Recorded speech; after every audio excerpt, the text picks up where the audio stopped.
What's up, Collective fam? It's your boy Tony Victoria Rat, back with another rigorous resin review for new BVC, pre-owned or preview. Boom. Today I want to talk to you guys a little bit about Marvel's X-Men, The Beast. I know, don't. Beside the point.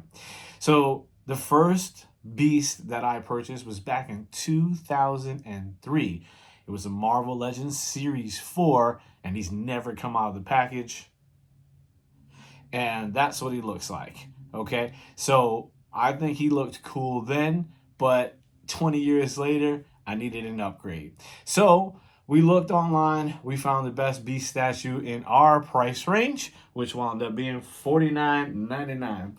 And it came in this excellent box, the Beast. The box size is 7.5 by 8.5 by 14 inches tall.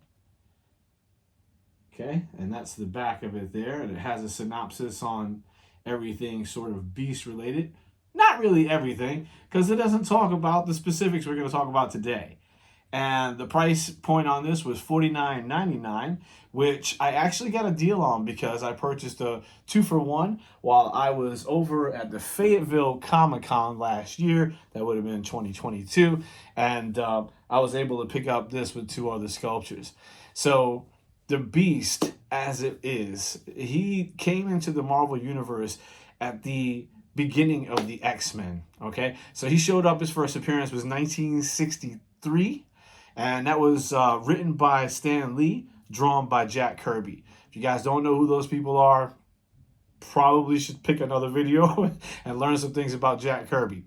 Another thing to note about his particular mutation is that it's actually rooted in science. It's called an avatism. It's a genetic birth defect that allows people to grow things like vestigial appendages. So if you ever heard anybody grew a tail or had extra long arms, or big forearms, or a lot of hair, these are things that got written out of DNA over time, but sometimes show up in people later on, okay? So it's actually rooted in science. A lot of guys have powers that shoot from their eyes and, you know, a whole host of different things that may not be plausible. This is actually rooted in science. So he has superhuman strength, superhuman speed, regenerative ability, and he has the ferocity of an animal. So the strength and ferocity of an animal, and thusly the Beast. But it would strike you to know, in his original appearance, he was human, 100%. I mean, he walked around on sort of an all fours kind of thing, but he had massive forearms, a big head, and had to go through his life in school as sort of this simian-looking character, and he was, by his friends and people in school, chided for it. So later on, in his escalation of his role, he went to Xavier's school, and that's where he started to become trained. He wasn't a super genius then. He went through schooling at Xavier's Academy, and that's where he wound up getting his PhD. So, first and foremost, does he look comic book accurate? Now, we chose this particular one. This is X-Men 27. This is an old book, and I chose this one because it really shows his musculature, his physique, and he's about to go ham on Mr. Sinister in the back with Rogue at the top. And I wanted to use this one because we have a review for Mr. Sinister that's coming up here in the near future. So whether or not he looks comic accurate to his very first appearance, the answer would be no. But to what he looks like today in his big, beautiful blue form, absolutely. So I'm going to put this down right here. You know, also, he wasn't originally blue. He was first light-skinned, human skin, and then gray. So he accidentally dosed himself with the MGH hormone, and that's what turned him into the Blue Beast. And that was his attempt at trying to get rid of the fur and look more human. That didn't work. So he is the big Blue Beast that we know him today. He was originally one of the Avengers. Did you know that? The Beast actually played a role in the Avengers. He shows up in the Avengers in 1976. I believe that is 151. The Avengers 151. And he stayed with the Avengers through the 70s and the 80s. So it's going to be great now that MCU has pulled the X-Men team all the way back in. We'll be able to see from them what they're going to do with him and how his continuity works. Because, another little fact, he almost killed Kraven the Hunter. The X-Men had to stop him from killing Kraven the Hunter. Kraven wanted to test his skills out. If you don't know anything about Kraven, that's one of Spider-Man's arch enemies, which you will see coming up soon in the MCU. And he fought the Beast in the mansion and lost horribly. Almost died as a result. The X-Men had to save him. So, all that being said, let's get into the actual review of the statue. So, over on the side here, we have the spinning model of the Beast. And here in my hands, we have the actual model of the Beast.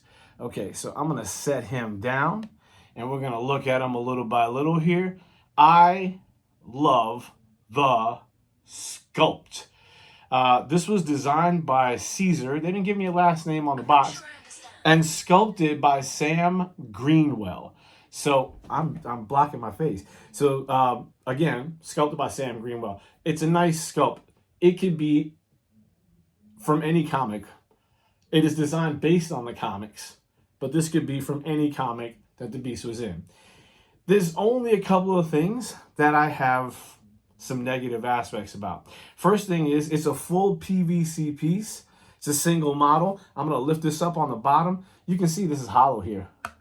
Really light, kind of chintzy, but it does the job. He doesn't wiggle or wobble at all, unless I make him wiggle or wobble, okay? And it sets really perfectly on the ground. So it's great in display mode. What don't I like?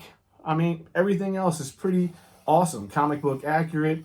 He's got, you can feel the texture of the fur on the skin. If you rub your hand across his back, you can feel that. He's obviously wearing some wonderful X-Men tights. I'm not sure that works in today's universe, but his underwear, he's basically wearing underwear all through here. So that's awesome. What I don't like is if you're displaying this character and you're looking at his front-facing view, what don't you see? There's nothing here. So around the side, if I switch it all the way to this point, you see there's an X-Men symbol right here. That's the only place it's located. Why is it only located there? Doesn't make sense. It should be right there at the front. It should be here so that if I'm displaying the character forward, you know it's X-Men. Now, in a room like this, if you don't know this is X-Men, you're in the wrong place, but it's a small item. The other small item I have is if you know anything about the Beast. The Beast is an animal who prefers to use his hands when he's fighting. He wants to claw at you, destroy you. These baton items that you see at his hands and feet, and I will, as we spin this around here, they aren't affixed to him in any particular way. So they're literally just sort of sculpted onto the character. They don't make sense. For one, he doesn't use a lot of weaponry. For two, if you look at the weaponry, it's not affixed by any means other than, what did they do? Wrap some blue hair around it and tie it to his arm? I don't understand that use case at all. I don't understand how there could be a baton on the back side of his calf with no method of attachment.